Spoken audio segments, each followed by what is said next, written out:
Amani ya Bwana wetu Yesu Kristo iweze kuwa pamoja nanyi mahali popote mlipo wapendwa. Karibuni sana kwenye study hii, kwenye somo hili ambalo nataka kwenda kulipeleka kwa sasa. Na ninawakaribisha wale ambao ni Wakristo na wasiokuwa Wakristo. Na lengo na madhumuni ya kutoa somo hili ni kwa ajili ya hii Qur'ani hii. Hii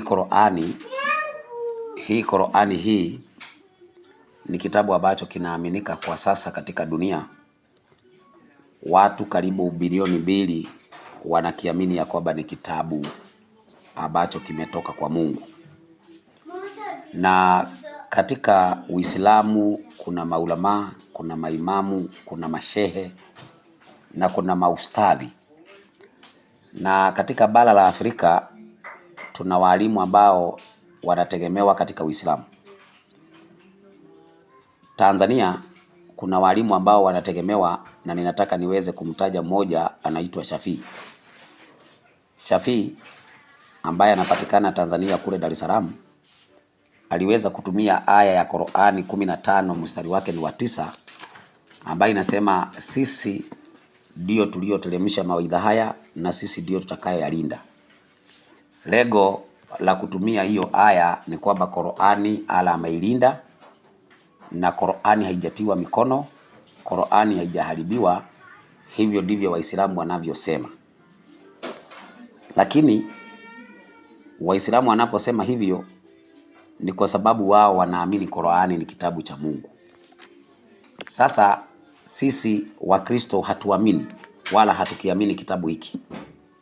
Na kwa sababu hatukiamini kitabu hiki, tuna hoja mbadala. Kwanza tuna hoja namna kilivyopatikana, nani kaandika, na ni nani ambaye aliamurisha kitabu hiki kiandikwe. Lakini hiyo sio hoja yetu kwa sasa. Hoja yetu ni kwamba kitabu hiki hata kama kilivyoandikwa na vile ambavyo kiko sahihi kinaitwa Qur'ani, ni ya kwamba Allah aliwadanganya Waislamu ya kwamba atakilinda, na hawezi kukilinda na kishaharibiwa. Na mpaka sasa Qur'ani hii sio ile ambaye Mtume Muhammad anadaiwa aliipokea. Sasa niko na kitabu hapa kinaitwa Asili ya Uongofu. Asili ya Uongofu niko na chapa ya 4. Katika hii chapa ya 4 kuna maneno ambayo nataka niweze kuyanukuu katika ukurasa wa 100, ukurasa wa 186. Katika ukurasa wa 186 maneno yanasema hivi: hakika haya yaliyomo ndani ya Qur'ani pia yamo katika vitabu vya zamani. Kwa hivyo kuna vitabu vya zamani. Kwa hivyo kulingana na Uislamu, kitabu sio Qur'ani peke yake, kuna vitabu vya zamani. Swali, vitabu vya zamani ni ngapi? Waislamu wengi leo wanasema vitabu vya zamani ni vitabu vitatu: Torati, Zaburi na Injili. Ndivyo wanavyosema ndivyo vitabu vya zamani. Lakini kupitia hapa inasema hivi: ambavyo vitabu vya Ibrahimu sahifa 10. Kwa hivyo kulingana na Uislamu kuna vitabu 10 zinaitwa sahifa. Hizi sahifa 10 wanadai ya kwamba ni vitabu vya Ibrahimu, na pia vitabu alivyopewa Musa sahifa 10. Kwa hivyo kado na Torati, Musa ana sahifa 10 alizopewa, pia na Torati, na pia sahifa 50 kwa nabii Sheikh, na sahifa 30 kwa nabii Idrisi, na Zaburi kwa Daudi, na Injili kwa nabii Isa, na hii Qur'ani kwa nabii Muhammad. Jumla ya vitabu vya Mwenyezi Mungu alivyoviteremsha kwa mitume yake ni vitabu 104. Sasa hapa ndipo nataka niweze kujenga hoja, kwa sababu kitabu hiki ni kitabu kinapatikana kwenye maktaba ya Kiislamu. Ni kitabu ambacho kinaeleza sababu za aya kushuka. Sasa tunaambiwa zamani kuna vitabu ambavyo ni 103 tukiondoa Qur'ani. Na leo tunaambiwa na Waislamu vitabu vyote 103 vimeharibiwa. Vitabu hivyo ni vya Allah. Allah ameachilia vitabu 103 ziharibiwe. Alafu huyu Allah anawaambia Waislamu atailinda Qur'ani. Sasa mimi swali la msingi ambalo nafaa kuwauliza Waislamu, Allah kama ameshindwa kulinda vitabu 103, tunaweza kumwaminije ya kwamba kitabu kimoja peke yake anaweza kukilinda? Bana, leo tunaambiwa ati Allah atailinda Qur'ani. Atakuwa na upendeleo gani huyu Allah kuachilia vitabu 103 ziharibiwe, lakini anawadanganya Waislamu atailinda Qur'ani? Huo ni uongo. Kwa mujibu wetu sisi wa Kristo, hatuamini vitabu vya Mungu vinaweza vikaharibiwa. Kwa mujibu wa Wakristo, vitabu vya Mungu haviwezekani vikaharibiwa. Hata kama watu wakazitia moto, wakavichoma, bado ya Mungu itabaki. Kwa sababu ya Mungu haiwezi kuharibiwa na mikono ya viumbe. Lakini Qur'ani na imani ya Kiislamu wanasema vitabu vya Mungu vya kale viliharibiwa. Kwa hivyo ukiwauliza Waislamu, Torati iko wapi? Hatuna. Mnaiamini? Ndio. Sasa mnaiaminije Torati ambayo hamjawahi ona, hamjawahi soma, alafu mnatuambia mnaamini Torati? Basi itakuwa ni uongo. Hamwezi kutuambia mnaamini Zaburi, hamjawahi kuiona, hamjawahi kuisoma. Huo ni uongo, ndugu Waislamu. Sisi tunapoogelea Torati, tuko na vitabu 5 vya Musa. Tunapoogelea kitabu cha Zaburi, tunacho. Tunapoogelea Injili, tunayo. Sasa hapa niko na Qur'ani, tafsiri ya Mayunga hii. Tafsiri ya Mayunga hii, ambaye tafsiri hii ni tafsiri ya dhehebu la Shia. Lakini Qur'ani hii imetafsiriwa na aliyekuwa kadhi mkuu wa Kenya, anaitwa Sheikh Abdalla Farisi. Hii ni ya Sunni. Mtafsiri huyu ni wa Sunni na huyu mtafsiri huyu ni wa Shia.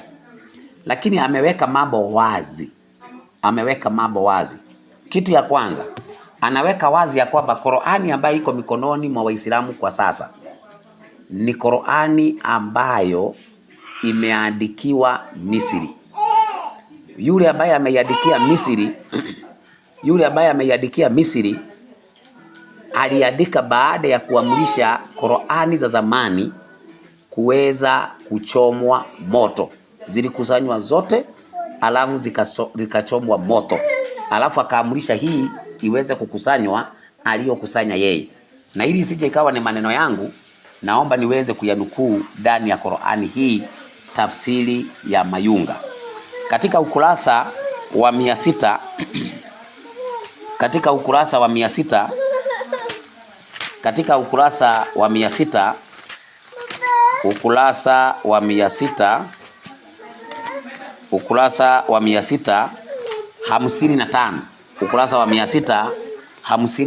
inasema hivi: kama lilivyotokea hili katika kipindi cha maswahaba, ambapo Uthmani bin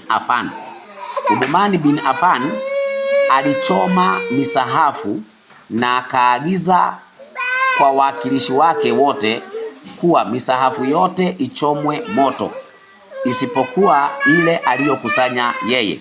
Unaposikia msahafu ni jina linalotumika la Qur'ani. Qur'ani inaitwa msahafu.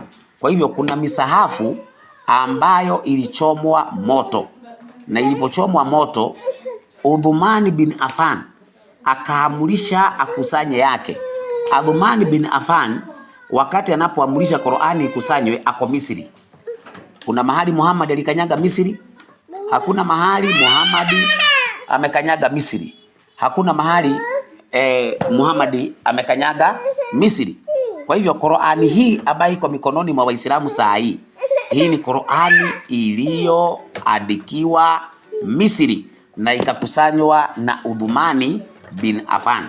Kama kuna msomi yoyote anapatikana East and Central Africa ambaye anaweza kukataa ya kwamba Qur'ani hii haijaandikiwa Misri na ikakusanywa na Uthmani bin Affan, na akaamrisha Qur'ani au misahafu iliyokuwa imekusanywa huko zamani ichomwe moto. Naomba atokelezee mzima tena mchana waziwazi. Sasa maneno ambaye Waislamu wanasema ya kwamba Qur'ani Allah anailinda, nataka nisome ukurasa wa 656 katika hii Qur'ani. Si maneno yangu. Inasema hivi: Mwana Aisha mkewe Mtume. Huyu Mwana Aisha mkewe Mtume ni mke wa Mtume mdogo. Muhammad alikuwa na wake zaidi ya 13. Na huyu mke wake anaitwa Aisha, alikuwa amemuoa akiwa na miaka 6. Akamuigiria akiwa na miaka 9, huyu Aisha huyu. Sasa huyu Aisha huyu ananukuu Mtume ambaye ni bwana yake. Anasema hivi.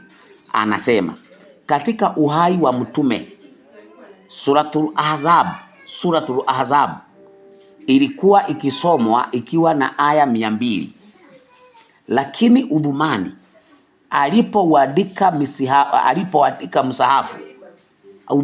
alipoandika msahafu, Suratul Ahzab ikawa hivi ilivyo sasa, yenye aya 73 tu. Je, aya 127 ziko wapi? Jawabu ambayo iko hapa zimepotea.